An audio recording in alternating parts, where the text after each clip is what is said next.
It's been a flurry of controversial picks, and as we continue to track the rest of Trump's administration that's starting to take shape, the surprises and even the stories behind each selection has been intriguing and head-scratching, to say the least, in some situations.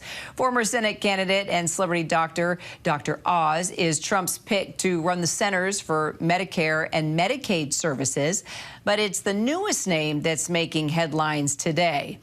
Trump has now tapped professional wrestling company WWE's co-founder and current campaign co-chair Linda McMahon to be education secretary. And yes, that is her you are seeing. The WWE creator is actually known for creating her own cameos during some of the wrestling matches and skits. One of her most famous employees. Enough was enough, and I said, let Trumpomania run wild, brother. Let Trumpomania rule again. Let Trumpomania make America great again. You may remember he gave that keynote speech on the final night of the Republican convention in August. That's kind of the comical side of McMahon. Now to the controversial part. Just weeks before she was tapped to run the Department of Education, she was actually named in a lawsuit claiming that she helped cover up a culture of sexual abuse at WWE. Senior White House correspondent Selena Wang is in West Palm Beach, Florida, with more. Selena. Unclear what impact that lawsuit could have on the confirmation for Linda McMahon. But as the Secretary of the Department of Education, she'd be overseeing federal policies that impact millions of students. The Department of Education also is tasked with investigating the handling of sexual misconduct allegations in schools. And that is relevant to that lawsuit you're talking about. This lawsuit alleges that Linda McMahon and her husband, who co-founded WWE, that they created a culture of tolerating and fostering alleged sexual abuse against underage ring boys. And the lawsuit alleges that they failed to act when those allegations came to light in the 1990s. McMahon has a longtime relationship with Donald Trump. Donald Trump is a longtime fan as well as WWE. And during his first term, McMahon served as the head of the Small Business Administration. But McMahon would potentially be leading the very department that Donald Trump has vowed to dismantle. Donald Trump campaigned on shutting down the Department of Education, but that is something that would require congressional approval, and that is very unlikely to happen.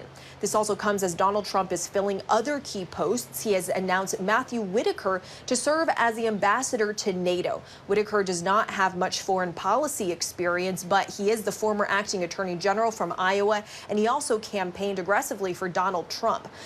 This is what Trump wrote about his choice of Whitaker. He said, quote, Matt is a strong warrior and a loyal patriot who will ensure the United States interests are advanced and defended. Matt will strengthen relationships with our NATO allies and stand firm in the face of threats to peace and stability. He will put America first. But this comes as Donald Trump has a long history of denigrating NATO. And he said earlier this year that he'd encourage Putin to do, quote, whatever the hell they want to NATO countries that don't contribute enough to defense spending. All of this also as Donald Trump is standing by his other controversial cabinet picks, including Matt Gaetz. Donald Trump, we're told by sources, has been working the phones, upping the pressure on Republican senators to confirm Matt Gaetz, even calling some of them directly himself. Kira. All right, Selena, thank you.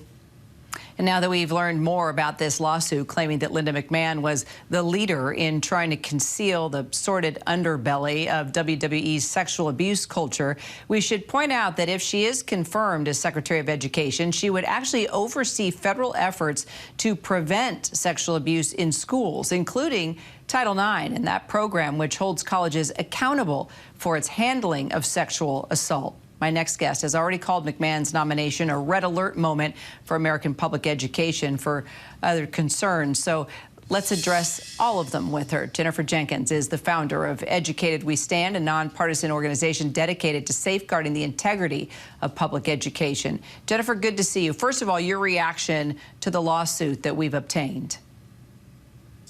It is disheartening, but not surprising.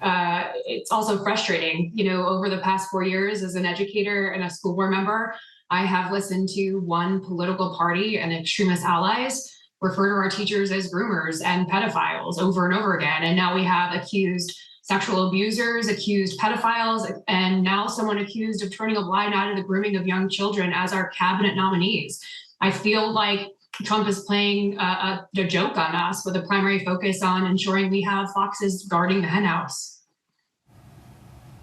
So in addition to this lawsuit, which is now out there, and I'm sure it's going to create a lot of conversation among a lot of people now, you say your PAC has another concern and also has a goal of, quote, protecting, recruiting, and electing school board members that will help limit the influence of far-right extremists across the country. Tell me your biggest concerns, putting that quote into context, as Trump gets ready to take office.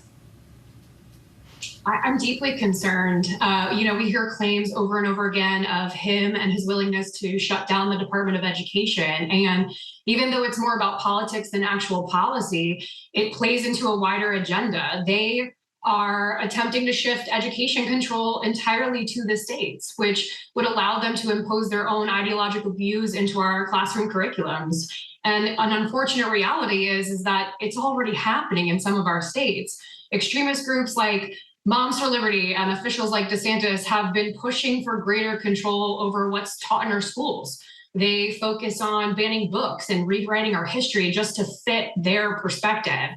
And shutting down the Department of Education would remove federal oversight, making it easier for states like Florida to continue to push their agenda without any accountability. So President-elect Trump has proposed to eliminate the Department of Education, as you know, yet he just picked an education secretary. So what do you think is actually going to happen here? I don't know, but I do think that people need to continuously be on guard and be aware, because if they were to dismantle the Department of Education, it has significant, serious impacts to our education systems across the United States, especially our underfunded districts. I mean, we would be seeing the removal of Title I funding for low-income schools, special education funding for students with disabilities, and school lunch programs for our students who are hungry and in need. And, removing these streams of funding would create budget shortfalls all across the United States. We'd have larger class sizes, less access to early childhood education and after-school programs. We wouldn't have financial aid for students who are trying to access college systems. So again, as you had said earlier, this is a red alert moment for the majority of families in the United States who send their children to public schools. And we need to be aware, we need to be paying attention. Jennifer Jenkins, great to have you. Loved your insight. Appreciate it.